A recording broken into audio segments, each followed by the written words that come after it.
Shalom. The meaning of the leaning. Fast forward 12 weeks from now to Seder night, and the youngest child has made it to the last verse of Manishtana. On all other nights we eat sitting or leaning. On this night, Kulanu Musubin, we all lean. Eating, sitting up or leaning, none of us do that. Grab a sandwich on the run maybe, sit down to eat once a day. But leaning? Most sources link it to the practice of Roman noblemen and women in Talmudic times who would recline on couches to eat their meals.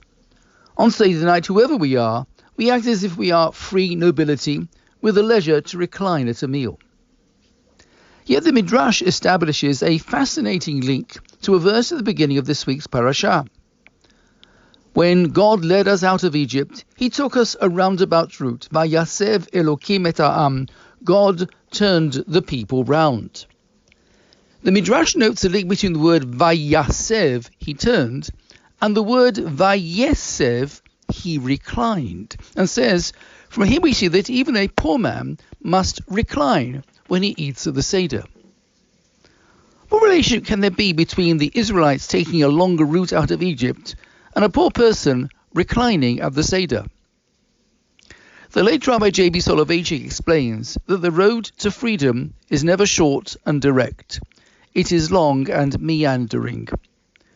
On Seder night, when we are called upon to celebrate the anniversary of our exodus from Egypt, we remember the many occasions in history when celebration has been far from our minds. And this always applies to the poor in the community who are dependent on others for their needs. It is precisely here that the link is made with the original Exodus.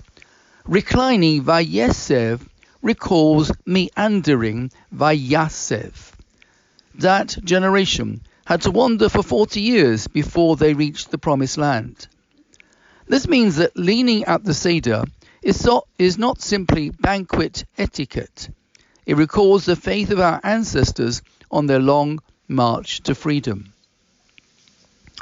This message is particularly necessary at this difficult time. The war in Gaza is proving to be longer and more challenging than many of us had thought.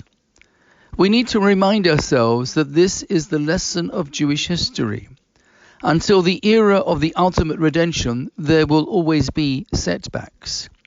We hope and pray that by Pesach the conflict will be over.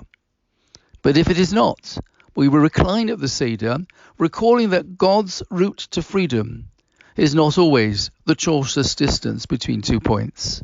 Shabbat Shalom.